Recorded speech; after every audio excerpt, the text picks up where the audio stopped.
This is Will Montgomery, former Washington Redskins center. Yo, what's good, folks? This is Trey Johnson, the headbanger, yo, and you're listening to Mess Hall with Rally Captain and Tailgate Ted. Word. What's going on, Rally? How you doing, man? Hey, man, like this old song in the 80s, I'm feeling fine on cloud nine. That lets you know how I'm doing. I'm right there with you, man. It is Tuesday, August 29th.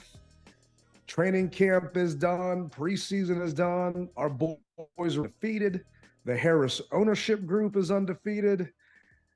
Believe it or not, man, I got nothing to complain about, at least for right now. I know it's hard to believe, though. Yeah, I can't believe it. Is that why it's raining outside right about now? I mean, maybe that's what it is. And I gotta tell you, I didn't see the young man who told me, "I hope your team loses" at the ticket kiosk going to FedEx Field. So I felt that we were going to have a good game when I didn't see him. So you didn't see him, but Mrs. Tailgate ran into a problem, and a couple other fans ran into a problem during the game. So Okay. I got her field passes to take my nephew down the field. Nice. I saw you take a picture with him. And she went down there with a bunch of her friends. And the stadium opened up at 4:00. Okay. Well, they went to Legends Plaza and they were immediately turned away. Said, you can't use a gold pass to get into Legends Plaza. You got to go in a different entrance. Like, what are you talking about? This is a ticket to get in the game. The gold pass is just to get in a certain line. Yeah. The guy just had this attitude about him. So, long story short, management was spoken to. They're getting some training over there because they're asking if we can tell the fans to be in their seats with at least 30 minutes before kickoff. They got a brand new thing going on for week one. There was a bunch of stuff going on. And I said, hey, that's not going to be a problem. I'll shut down the tailgate early. I'll do what I can to make sure that stuff is good. But you guys got to do what you got to do to make sure that the staff knows that we're allowed to get in there. And I was told it was a mix-up, and it was what it was. I'm just saying happens. Okay. Yeah, that man is just lucky that I was not there the way he spoke to my wife. That's all. Because we would have had some words. Gotcha. But I did get this. Yeah, and I got this from the team. There is going to be a Commanders and Bank of America co-branded Roll-A-Bana giveaway. There is going to be a 2023 season home opener commemorative pennant that they're giving away after the game, which is going to be pretty cool because the last time they gave away something after the game was those seat cushions that they were worried we were all going to throw on the field. So they said, no, let's just do it afterwards. Makes sense. DJ Cool is going to give a pregame concert in that Legends Plaza over there that had a problem last time. Sirius Company is going to have a go-go band in the SeatGeek Legends Plaza. There's going to be a flyover by a KC-135 and 3 F-16s. Sweet. A 9/11 remembrance, a halftime parachute jump, and Canines for Warriors team dog introduction. So they got a lot of stuff planned for week one, and I am excited about it. I know they've been ironing some kinks out, going back and forth with them on some recommendations. Fingers crossed it gets added. But before we jump into week one, I want to wrap up all things just preseason, everything else, man. I mean, number one, thank you to Don't Sleep Energy for sponsoring the show this preseason. Super excited. Really appreciate Mike. And more so than him sponsoring. Salute, Mike. Left hand up, Mike, because I appreciate you keeping me awake during this preseason because it was struggling a little bit trying to watch the fourth quarter of that last game against the Bengals. It was kind of dragging on. Like, you gotta be kidding me. They just tied this damn game up. What's going on here, man? Because I was struggling a little bit. I went to a wedding the night before, Friday night in Old Town, and I definitely needed a couple of those don't sleeps to get me through Saturday, considering how long a day it was. Yeah, well, even though the game started at 6, once again, I'm getting home late and got to do an early riser. So it definitely helps me, man, because it's rough, bro. It really is. And Mike, once again, salute, brother, because without you, I don't know where I'd be right now. And hopefully we're working some stuff with Mike on the back end. But do us all a favor. Follow Don't Sleep Energy at Don't Sleep Energy on all your social media. Give them a like, give them a follow. Check out the website. Even if you can't grab some right now, maybe your paycheck doesn't come in until this weekend and you already dropped it on going to the beach, whatever. Give them a follow on all the socials. And if you can grab something, make sure to use promo code DMV Mess Hall. Let them know that you're listening to the show and you're buying some stuff from them. We really appreciate it. We're hopefully Mike will jump on for the regular season and we can keep up the love. But today is cut down day. Hold on, Ted. Shoot. You didn't say you like my hat, man. Oh, there you go. I got you, man. Come on now. I got mine over here somewhere. I had to hide it because the cat was messing with it, but that is a nice hat, man. Yeah, it's a nice fitted hat, flex fitted hat, and man, it stretches to my noggin. And if I don't say so, I think I look pretty dapper. Now you may continue, sir. I appreciate it. And those wondering, you can get that hat on don'tsleepenergy.com. Just check their website out. I will be wearing that this weekend at the beach. So man, text me when you're wearing that stuff so we at least don't look like twins when we're on here. Well, I had a feeling that I will be wearing mine, and if I saw it, I would take it off, and you'd have yours on. It's all good. I could probably use it to cover up this mark on my forehead right now. And the Gorbachev mark, yeah. Go back and check my Twitter out, and you can find out what the hell happened to me during the summer. But speaking of what the hell happened, the Commanders cut their roster down to 53.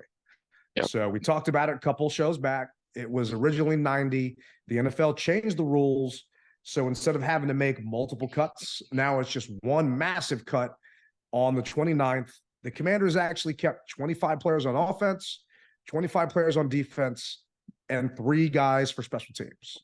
So given the cuts, there's a lot of guys that were chopped. Was there anyone that you saw get released that you were surprised of?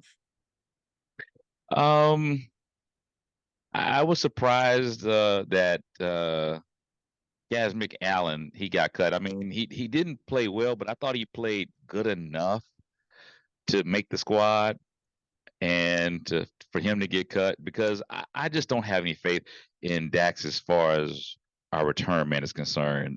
That's my only issue that I have. I thought that the kid's his north and south running abilities were great, but as far as Dax, Dax is an east-west guy, and I mean, how many yards did he get all season last year as a return man?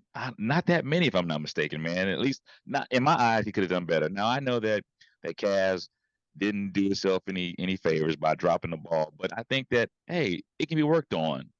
If you can keep Malign on from running freaking east and west, and you can have a guy who maybe dropped the ball once, bobbled the ball a little bit, with his skill set, it can be taught, I believe. That's just what I think. What say you? Yeah. In Dax last year, he caught 40 punts, 311 total yards, and he averaged 7.8 yards of return. So it's just, he reminds me of a white Antoine Randall that just runs side to side and didn't actually go, like you said, north-south. And it was, he's frustrating to watch. And very, yeah. I'm right there with you. I was upset, and I'm sitting in the stands and I'm talking with some of the older season ticket holders around me, like, damn, the second Kazmic Allen dropped that ball, it's like, he's off this roster. You could just see it right there, like, and you just felt for the kid. And I wish that he had another chance to make up for it. He had a couple of pass plays he was in, had a drop, just didn't look that good. He had his worst game of the preseason at the worst possible time to have it. And I think the team is thinking that they can stash him and land him on the practice squad because no one's going to pick him up. And because Mitchell Tinsley had such a good game, I don't know if they were worried about him not being able to make the practice squad, because they kept 7 wide receivers, which was kind of shocking. Jahan Dotson, De'Ami Brown, Curtis Samuel, Dax Milne, who you mentioned, Byron Pringle, Terry McLaurin, and Mitchell Tinsley. Typically on game day, you'll have 5 wide receivers active. You're not going to have 6 or 7 guys active. So is some of that because they didn't think Tinsley was going to make it to the practice squad? Is some of that because Terry's turf toe might be an issue? I don't know. But I'm looking at last year's numbers, and Nikki Javala put this on her Twitter. So the initial 53 from last year to this year. Last year, we kept 3 quarterbacks. This year, we kept 2. Every year Rivera has been here, we have actually kept 3 quarterbacks except this year. And every year Rivera has been here, all 3 quarterbacks have played. So they cut Jake Fromm. I know a lot of fans were frustrated to hear that and see that. Me as well. But you weren't keeping Fromm over Brissett. Brissett is making $7.5 million guaranteed.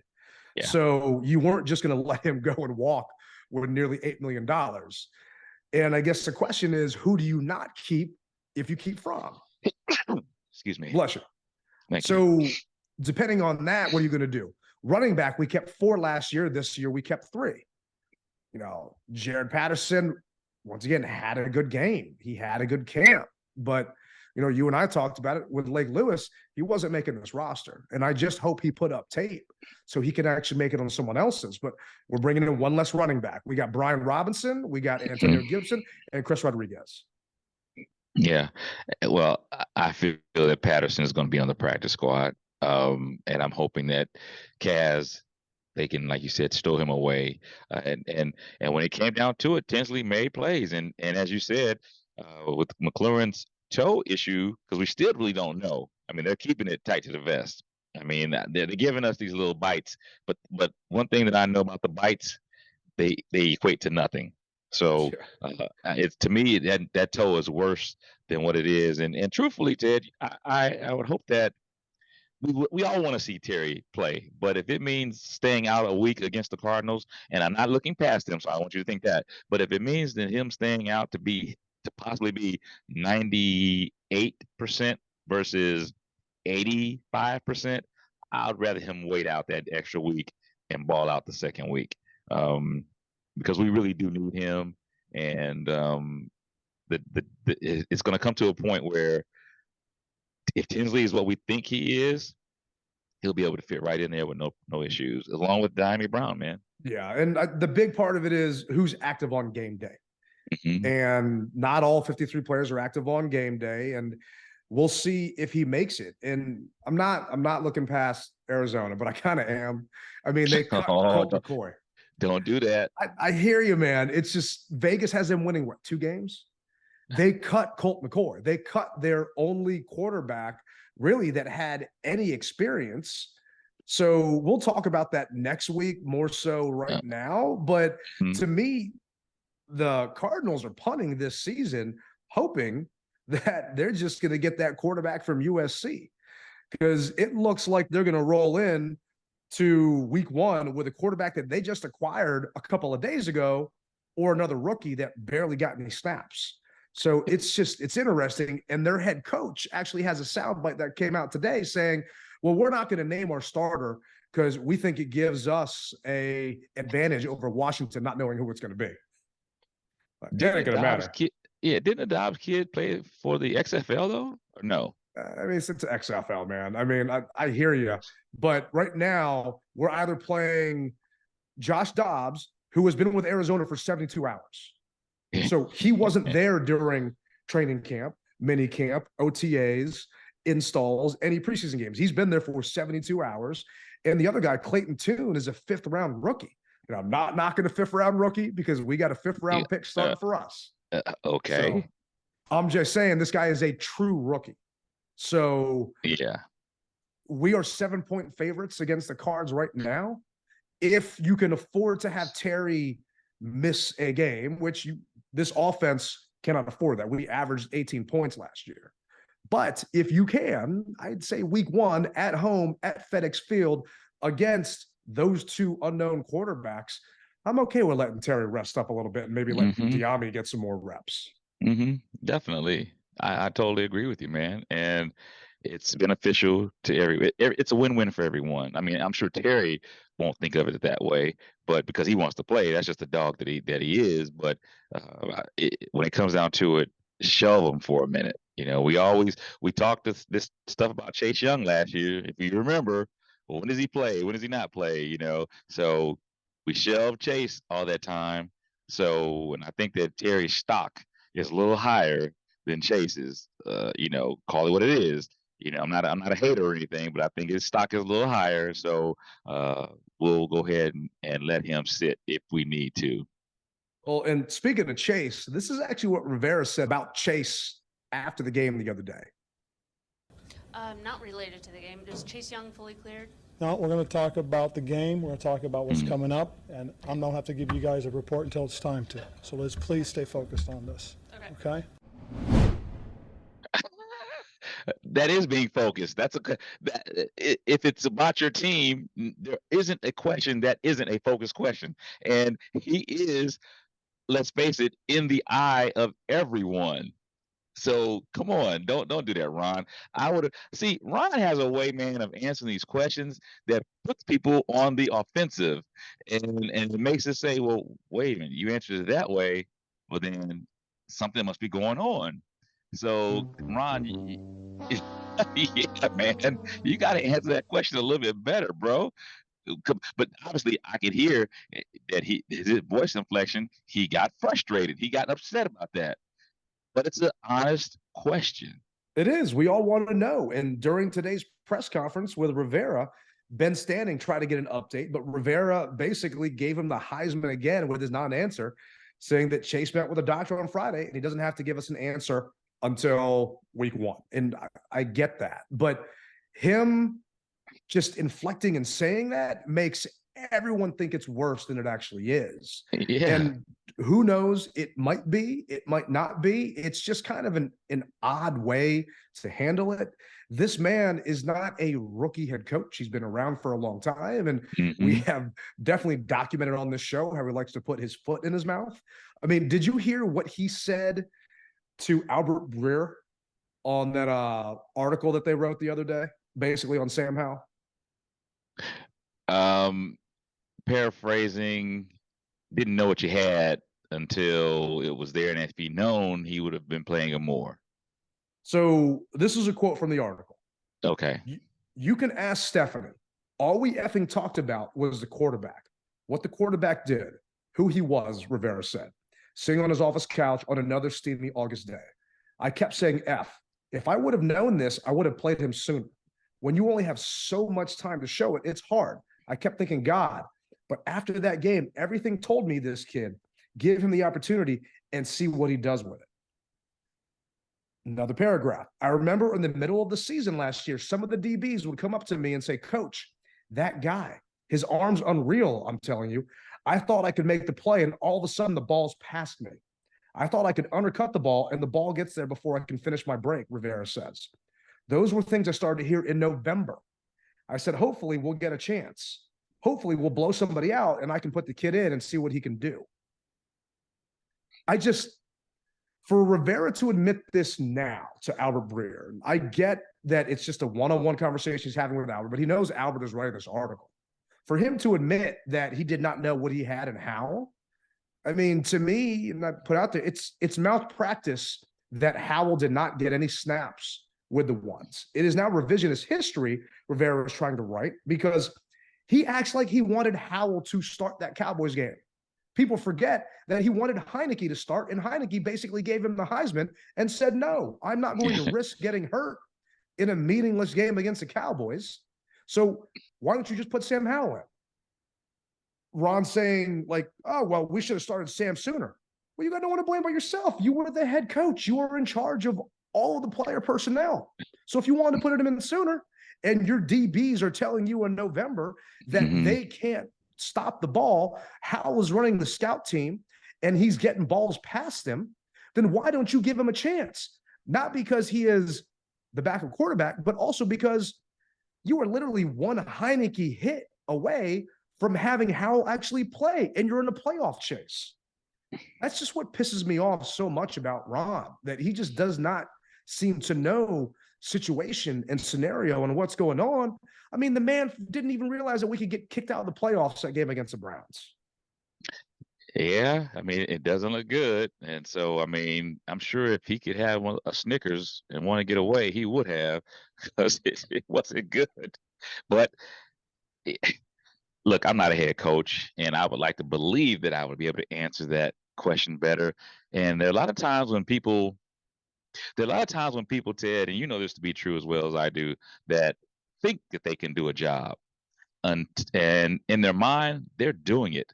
But when the lights come on and when that microphone is thrusted in your mouth and you get to, uh, and sometimes, like you said, he's a tenured coach, but I feel that's what happens to him sometimes. And it shouldn't be that way, but it happens, man. And that's the only pass that I'm going to give him because he doesn't need it. He really doesn't get it. He doesn't deserve a pass, but I'm gonna give it to him because I've been in interviews when the lights come on and I knew exactly what I wanted to say. And somebody phrased the question a different way than what I had practiced in my mind, and it totally threw me off. And so I had to try to figure out something and it just didn't come out the right way. So even though he's tenured, I'll give him that, but that's the only pass I'm gonna give him, man. It happens, He's bro. he's out of passes with me, man. He's he's put his foot in his mouth way too many times. He says too many of the wrong things way too many times. And he needs to get some kind of training or limit his press conferences. Maybe do a Bill Belichick. Next question. Next question. Because he is just making himself look like a buffoon. This is a tryout for him in front of a new ownership group. Yeah. You know, he is every time he's stepping up to that microphone and talking to the public, talking to the media, it is something that everyone sees. And this article, Albert Breer saying, you know, you wish you would have known sooner and you wish you would have played Sam. You got no one to blame but yourself. And meanwhile, you're talking to your wife about it. Well, it turns out here that later on in that article, Eric Bieniemy also gave Sam Howell a grade of a second round pick, the same that the Commanders gave him when he was with the Chiefs. Howell would stay after practice. And for those wondering, this is a great article by Albert Breer. It came out yesterday. Take a look at it. Howell would stay after practice and run reps with Kyrick McGowan and some of the other wide receivers because he didn't get to run the first team reps. So he would run through the entire practice script with the other backup squad guys and the practice squatters just so he got those reps. And he kept doing that during the summer and during the entire offseason with Coach Zampese, the quarterback coach, trying to fine-tune things. Why didn't you talk to your quarterback coach, Ken Zampese, about how Howell was doing this and how he's able to pick this stuff up and what's going on? And it doesn't matter now because he's QB1, and I'm happy he's QB1. I just wish Ron would stop being like a country bumpkin when he's talking and he's on mic and he's just putting his foot in his mouth constantly because he's out of feet at this point. Well, if we remember, and I know this is a totally different organization and this is about Commanders, but if we remember Purdy, his teammates kind of did the exact same thing to Shanahan and said, man, this kid can really sling the ball. And I mean, did their first and second string quarterback get hurt? And that's why he got put up so that's what happened with him. So if by chance that would have happened with us, we would have seen Sam earlier and we would have got that. But thank goodness no one really did get hurt besides Carson's finger and his pride. And now he's shipped out. But I really do believe that things happen for a reason. And as you said, he's being interviewed, whether he knows it or not. And I'm sure that they are writing everything down and saying, okay, 8/10/2023, why did he answer the question this way? Or why did he say that? So I'm sure that they're going to go through this with a fine-tooth comb and make up their decision on who they want to keep. It's weird that if you ask Coach Bieniemy, I'm sure that same question, he'd be able just to rattle it right off, man, and make you feel good about the situation, whereas Coach Rivera, seems to make you feel like, huh? Yeah. And they said the man didn't interview well, so hey man, let's put that past us, and we're gonna focus on moving forward. How about that? I don't believe anything about BME not interviewing well, because that man makes me want to run through a brick wall. Yeah. Every time I hear him speak, he had a press conference last week. I want to run through a brick wall for that guy. So whoever that player was that complained about practice being too hard, man, you soft. You're playing the wrong sport. Maybe he got cut. Yeah, that's possible. He might not be on the roster. Yeah, maybe he got cut. I'd love to know who it was. I know we'll never find that out. But this is actually what Rivera and Martin said about the overall roster makeup. Ron, overall, how do you feel about this roster, and how is that different maybe than it's been in past years? Well, I feel very comfortable about it. I really do. I think we're deep where we need to be. We're younger. This is a pretty young roster if you look at the total numbers in terms of age. It's a physical group of guys. I like what we got on the offensive defensive line because of that. Everything starts up front, and I think that's something we kept in mind as we're finishing this roster up. We'll continue to think about those things. Martin, how do you feel about the offensive line specifically? I feel good about our offensive line. I feel, again, just to address what you asked, Coach, I feel good about our roster in general. I feel really good about our process, too, of how we got here. I think our coaches and scouts work very well together, a lot of collaboration, getting to the right answer. Everybody had one or two differences, but the key thing, I think, is getting to the right 53 and not necessarily who's absolutely right about their 53, but getting the right group of guys to win football games with. So I'm very happy with that. And then offensive line-wise, to answer your question, I'm happy with the guys we got in free agency. I think Andrew is going to be solid for us at our right tackle. Nick Gates has been really solid for us throughout camp. Two experienced veteran players with a lot of skins on the wall. I think Sam made a seamless transition from right tackle to right guard for us. Sadiq has had his best camp since I've been here. Physical, the guy's athletic. He can get to the second level. He does a lot of really good things. And this has been the best that he's played since I've been here. So we're excited about that. And then Charles Leno, consummate professional, left tackle, Iron Man, knock wood. He's always there, always steady. Does a really good job for us. I feel good about the group, and I feel good about our depth, too. We got guys like Chris Paul in our depth, guys like Trent Scott in our depth. So I feel good about the guys we have backing those guys up as well. I was gonna say, I kind of hate that question. How do you feel about the offensive line? Of course, he's gonna say I feel good about it. Because if he said, "Well, I'm a little shaky about it," admin is always going to say they feel good about something. You ask a fan, and the fan will say something totally different. So initially, I thought that we all know that the offensive line has some issues, and I think that they're going to be okay. I do believe that. And each week, my faith gets a little stronger in them. And what does it for me is seeing them at that Ravens camp. I saw the individuals. They can handle their own individually, man. I don't have a problem with it. And I'm just hoping that the offensive line coach can give them the stunts that they need, or the looks that they need to be able to prepare for the stunts that are going to be coming their way. I feel okay. I really do. I'm not going to say that I'm rosy red. I feel okay. I feel they can do the job. Like anything else, that we coach them up. They got to continue getting better, have better coaches, not better coaches, but better coaching rather, to get them better looks so that they can go ahead and do the job that needs to be done. But based upon what I saw on that joint practice, they can handle their own individually. They really can. Just put it together as a team, and that comes with the playing time.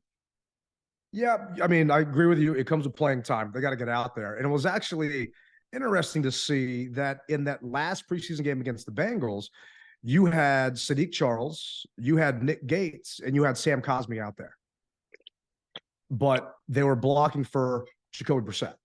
So your only starters on offense that played were your interior guys. So they maybe felt that those guys just needed some more reps together out on that field. They were only out there for one series. The very next series, your backups came in. And I was surprised that they cut Larson, but they're talking about trying to basically get him back to the practice squad. They said today during the press conference, everyone they cut on Monday, they don't think is coming back to the practice squad. Everybody they cut today, and it's a fluid situation, they're going to try to get them back to the practice squad. So fingers crossed that works out. the practice squad rules they changed these back in 2019. You can have 16 players on the practice squad. It used to be 10. So you got some more options there on what you can do. Veteran players could only be on the practice squad if they had a couple years of experience. Now you can have up to 6 veterans with no limit on the amount of accrued seasons they have in the league. Before, it was up to 4 players who had 2 years of NFL experience. So I think a lot of this is because of COVID and being able to stash guys there and put guys there. Now, for those fans wondering, the guys that we cut, if someone claims them, then they have to put in a waiver claim for them. So just imagine fantasy football. You're putting in that waiver claim. You're going down this list. That guy has to go to that other team's active roster. So he has to go to their 53. So are you going to pick up Kaz Allen and stash him on your 53? I don't think so. I doubt that is going to happen. Are you going to pick up, Mason Brooks, that offensive guard that everyone was raving about during practice because he stood up? I want to say it might have been Deron Payne or Phil. I can't remember which one of the guys. I don't know. An undrafted free agent guard. I don't know if someone is going to pick him up and put him on his 53. So he might have a chance to land back on our actual practice squad. Same thing with, Jarrett Patterson and Jake Fromm. Does someone have a second string quarterback that is worse than Jake Fromm? I don't know. I don't know the other 31 teams in the NFL if they're going to want to do that, because they got to have a spot for him. So maybe Fromm will clear and actually land on our actual practice squad. But I do know that I am happy with Sam. I hope we never see Brissett out there, because he struggled, man, against the Bengals and against the Ravens, and the Browns. Yeah. And the thing is, I told you he can throw the ball hard, he can sling it, but it's always like a check down type of thing. And I called him check down Charlie. I mean, that's what I saw.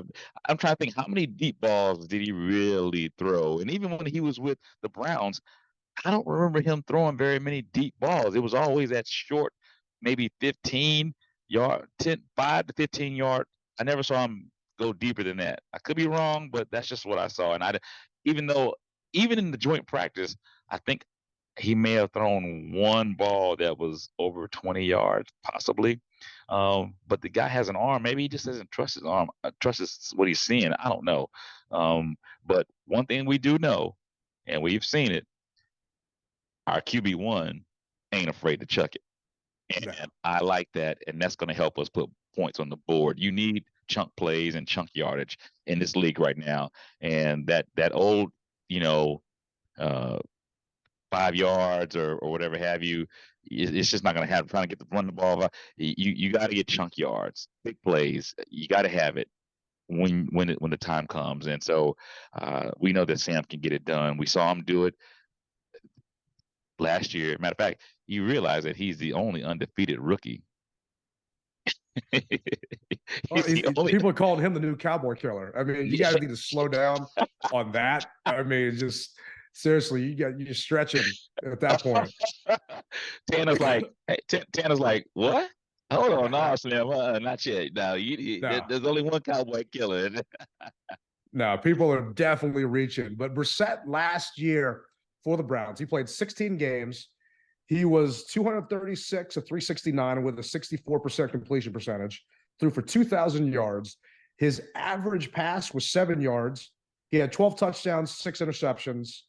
He was sacked 24 times, had a passer rating of 88.9 and a QBR of 62. During training camp with us, he was 23 of 36.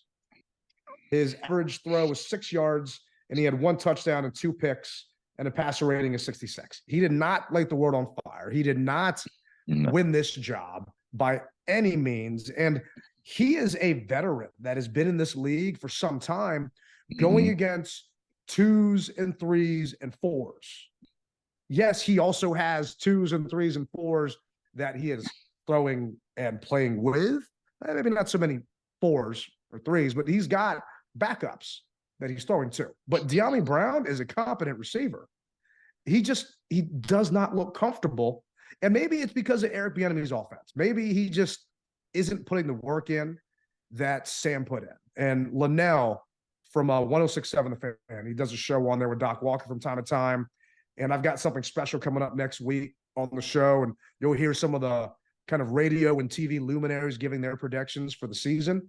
Okay. But Linnell was talking about how Howell was the first guy out to practice last year. Same thing this year, and just putting in that work. And you didn't really see Brissett doing that at camp this year. And maybe it's just not what vets do. I don't know, but I just was not really enthralled with anything Jacoby did. And was it a quarterback competition? No, not in my mind. No one thinks it was a quarterback competition. No. But this is actually what Mayhew said about Sam being potentially the long-term answer at quarterback here. Martin, what kind of growth have you seen in Sam, and do you feel like he's now the long-term answer to your guys' quarterback? I know we ask you that every year, but what do you see from that? Yeah, well, Sam's been outstanding. You know, going back to when I first saw him live was at the Amish Pro Day a couple of years ago, and just the confidence in himself to go out and throw in the Pro Day. You don't see that very often. I've been to a lot of Pro Days, and you see a lot of quarterbacks who are coming out the next year stand and watch. But he went out and put it on the line in front of everybody, threw very well that day. You can see the arm strength, the accuracy. He's continued that since we got him. We've seen, as I mentioned to you guys before, I know you guys only saw the one game, but we saw him throughout the entire process, from when he started here, rookie minicamp, through training camp and the season. So he's been exceptional. And the one thing I would say, the arm strength, like I said, the accuracy, the decision making. The one thing he does really well, I think, that's been sort of not talked about as much, is he has the ability to create things off schedule. When things break down, he has the athleticism to get out of the pocket, to find the guy down the field, or to scramble for a first down and make it happen. You saw that during the preseason so far, and a lot hasn't been talked about that, but he's really athletic. He's a really good athlete too. And the poise, that first preseason game, first two drives don't go well. I've seen guys go in the tank. He came out that third drive and showed what he's all about. So I have a lot of confidence in him, a lot of belief in him. I think we all do. I agree. I have so much confidence in Sam. It's the other parts that concern me. And the Bieniemy effect for me, I'm torn on where I think we're going to end up this season, because I feel that Bieniemy can make up and disguise and hide the deficiencies in our offensive line. He can scheme up plays and ways to help this offensive line where it's not just a standard 3-step, 5-step drop back and you got guys putting their ears back and running. Bieniemy is going to move the pocket. He's going to do stuff that is going to work to the benefit and hide the weaknesses of your 11 starters. And Sam learns from his mistakes. Our episode last week, we talked about it, autocorrect. Mm-hmm. And I don't know how many times we saw something bad happen during the preseason, and then Sam's extending the play and throwing it on 3rd and 14 for 15 yards to a tight end that looks like he's covered. And you're going back and you're thinking, how the hell did he get that ball in there? That just goes back to what our DBs were saying last November. They think they can make a break in the ball, and next thing you know, it's past them. So I'm excited about where we're going to be. Oh yeah, I'm excited too, man, and we can't say it enough. We really can't. And what we do know is, in basically 12 days, something like that. How many days is it before the first game? We're gonna see it, and I can't wait. I want to see it all put together. I want to see what Eric's Bieniemy's, and I'm going to say Eric Bieniemy. I'm not going to say his first name because I don't know the man. But once I shake his hand, then I'll be able to call him Eric. But I haven't been able to shake his hand yet. So until then, he's Eric Bieniemy or Coach Bieniemy to me. But I'm looking to see live action of what his offense is. I'm looking to see what the press can't see. You know what I mean? These closed practices right now, because the press can't be there. No one can be there, and it's just them one-on-one. I want to see that offense. And if it works the way that we feel it can work, because we haven't seen it, look out. And that's what we have right now. We're very optimistic of what's going to happen, and we are energized. This fan base is energized, man. And just to say a little about the last game against the Bengals. It was the fourth quarter, and how many times did you do the wave, Ted? Well, I didn't do it. I just took a video of it. I refuse to do the wave when we're on offense, just out of solidarity for the rules. I got you, but hey, man, I was feeling it, and I'm normally one to be quiet on offense, but hey, the captain did, I think, twice. I think I did it twice, and so I said, what am I doing? Record this, man, because no one's gonna believe it. And the fact is, yes, we were on offense, and I'm a stickler for that. However, it was just the excitement in the air, and people were happy. And anytime your fan base is excited and happy, you're gonna get results. The Hall group, the Harris group, the Hall group, they did a wonderful thing, and they're gonna reap the benefits, man. And we're gonna see it. We're gonna see it the first game against the Cardinals.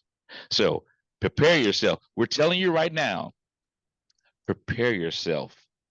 And you've got at least a week and a half to prepare yourself mentally that traffic is going to be rough. How about this? How about you stay and tailgate this after the game is over with? Okay? Because traffic's going to be bad. We don't want to hear any excuses. This is a part of what it's going to be like when we start winning. And you can witness it firsthand. But just don't complain about it, all right? Win and win with dignity, and don't complain.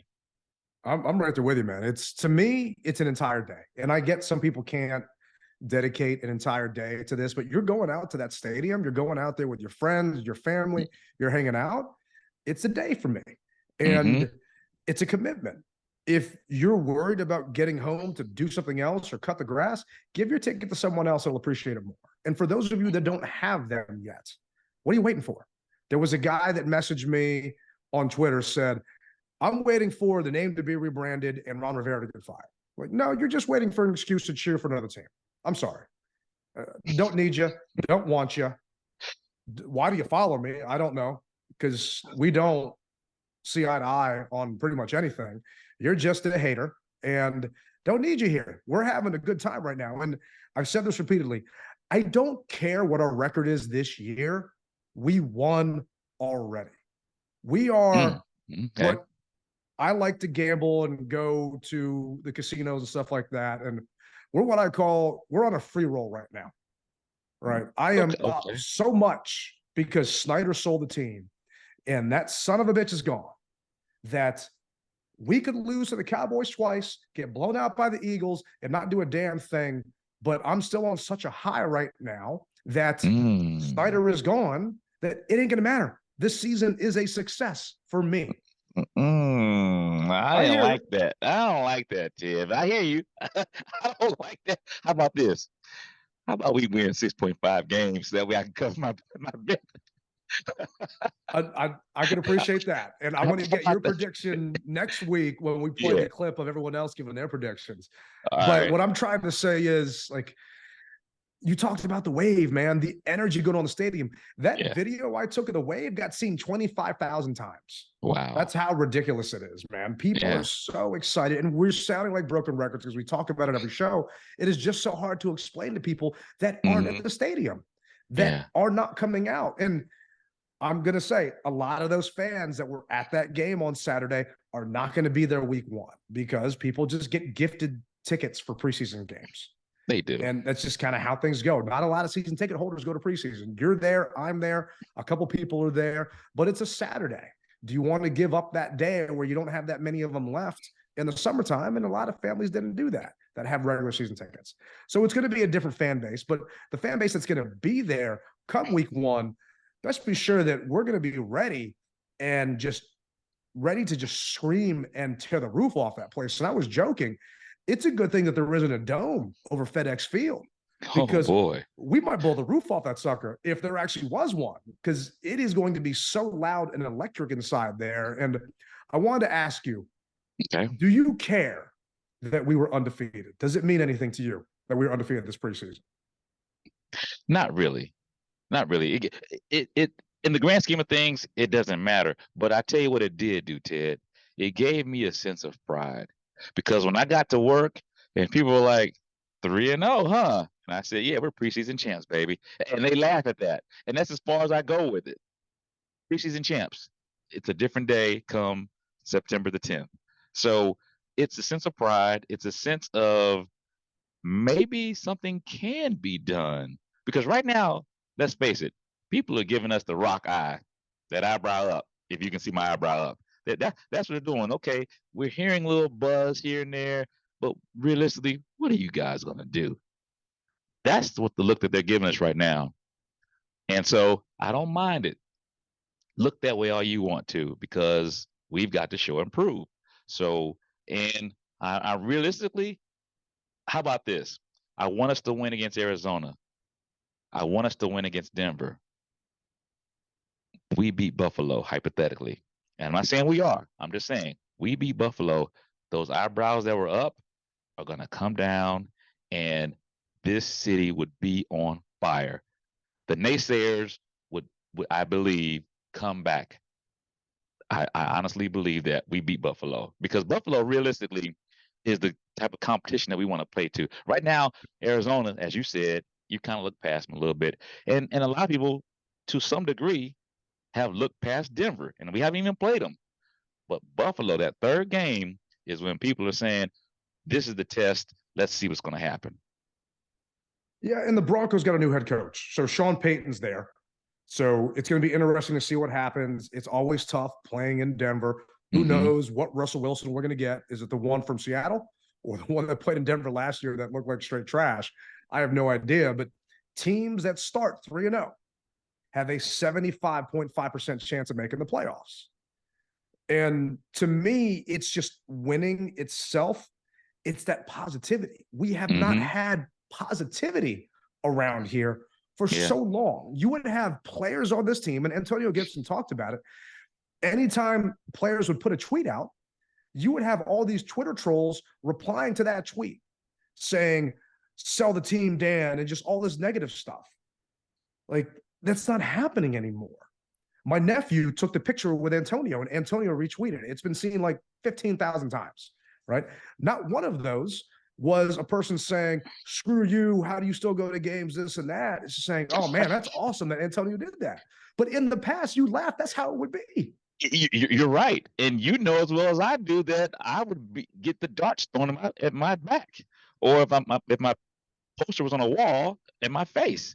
Yeah. So I know exactly what you're saying. And hey, but we're brothers in arms. We understand. And so I haven't heard that once as of yet. And I think that's gone. That era, man, people don't realize there's so many levels of what fans had to go through underneath that leadership. And I haven't heard that once. Now, if we have hypothetically 2 losing seasons, then maybe that might come back. But right now, no one is even talking about or even thinking that way. They're saying, I can't wait to get to FedEx Field for a chance to see this. It's amazing. It's a shock to my system.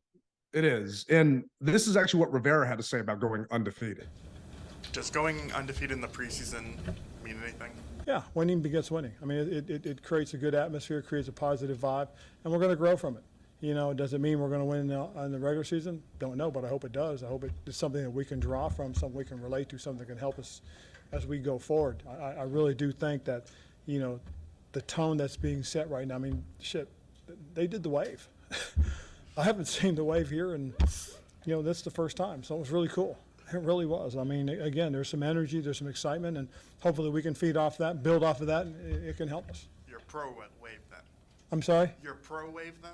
You like the wave? Oh, yeah. Shoot, that was awesome. I mean, it was cool. I mean, like I said, it was exciting. I mean, there's an energy, there's a vibe that we're trying to connect with, and if we can do that, I think it'll help us going forward. And that's why it matters to me that we went undefeated, because there is an energy and a vibe that these players are feeding off of that is positive. Players went on the record and said they don't like playing at FedEx Field. They'd rather play at away games. that is all changing now. And this energy and this vibe, I think, and this probably is going to shock people, but I think that energy gets us 2 more wins. Just the energy gets us 2 more wins. Not counting Bieniemy coming here, not counting what's this new offense going to look like or anything else. But I think that is going to get the guys more amped up and more psyched to play in front of those home crowds. And it's all going to depend on how we do. I know for a fact that the Bills game, there's only single tickets left in that lower bowl. So if you guys were trying to go with that Bills game, your only options for pairs are club seats at a crazy price or upper bowl seats. But that Bears game, plenty of seats available for a Thursday night. If you want to come out and support, there's still tickets available for week 1. And Rally and I, trust me, we don't get paid by the team. I got shot down by them for something I was trying to help them promote. We definitely don't get any good stuff from them. But we just want to see it, man. Let it go. I hear you. Yeah, just let it go. Yeah. We just want to see other fans back in the stands, man. It is time we took FedEx back over. I am tired of getting invaded. And the guy sitting beside me paying $15 for his ticket, and I paid $200. Let's fill these seats back up with burgundy and gold, man. And the trend has started. It's actually started, and so we're not going to be the dead horse. We appreciate everyone that has signed up, and the fact of the matter is, the team is giving away some crazy perks, man. I mean, free parking, free food for certain. I was like, wait a minute, what about me? I'm a season ticket holder. I want some free food and free parking, and that's for the new people coming on board. So, I mean, they've got a serious promo for you guys to take advantage of. If you're talking about cutting down costs, because everybody says, well, the food's too expensive or the parking's too expensive, it's thrown in. So that is nice. And it reminds me of like those cell phone plans where, like, hey, if you sign up now, T-Mobile, I've been here for like 2 decades. What do I get? Come on. It's like, I got to threaten to switch to Verizon so they'll send me the Sunday ticket or something. It's kind of frustrating, but I get it. They're in the business of making money, and I'm not going to hate on them for that, because for the longest time it hasn't happened. And I just hope now that it's easier, because I'm telling you, fans that are still on the fence that are wondering what's going to happen, those are going to be the same people that are complaining that there's not a lot of options left. Those are going to be the ones that are bitching because when we go to a new stadium, they're going to get basically the crumbs of what everyone else is, saying they don't want. Well, it reminds me of, and we can all relate to this, the quarterback contract or a player contract. How about this?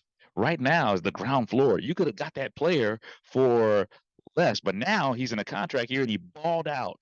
So now all of a sudden you've got to pay a premium price. So as you said, that's enough advertising for the team. We don't get paid for them by them, but we want to just share the goodness that we feel is a great deal.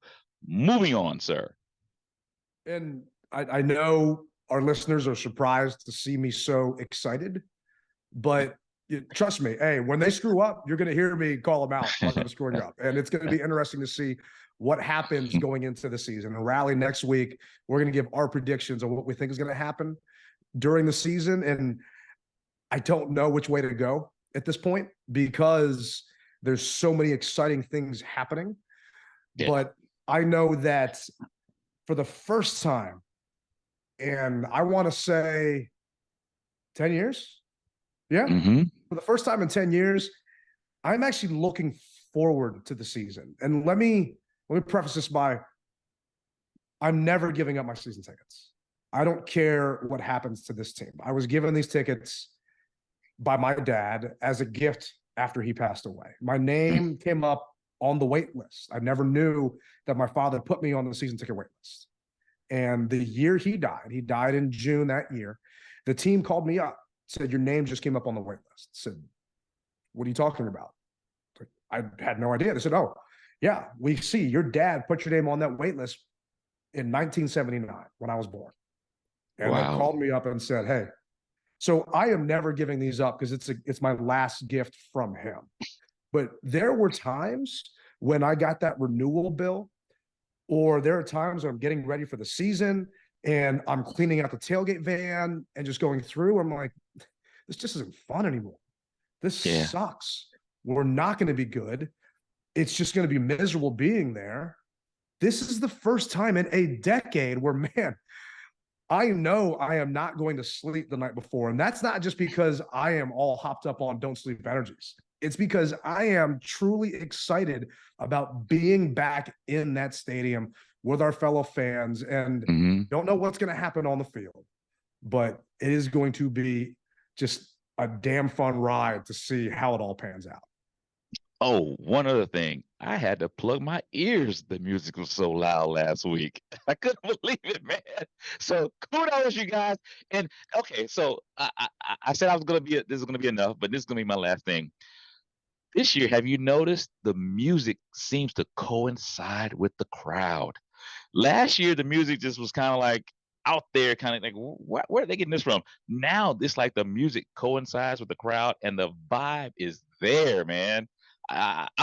That's why I said I'm feeling it. Yeah, I tweeted jealousy and premonition during the game. Like, dude, keep coming with these go-go hits during timeouts. I mean, just the energy and the vibe.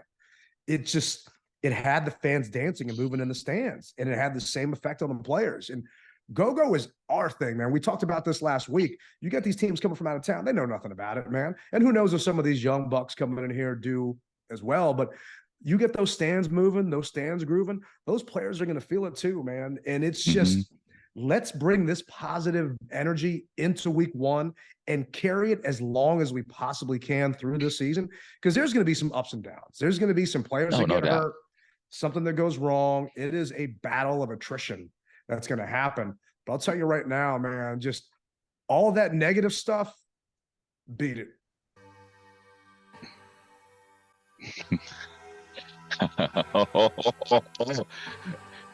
That's a great way to bring it to a close, brother.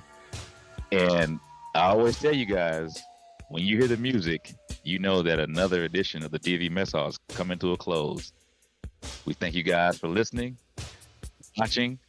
If you know a friend that's interested, share, subscribe. It helps us out.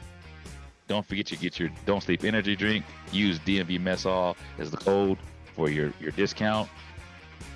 And remember, guys, you rep it hard or you don't rep it at all. Rally Captain, Tailgate Ted. We're out.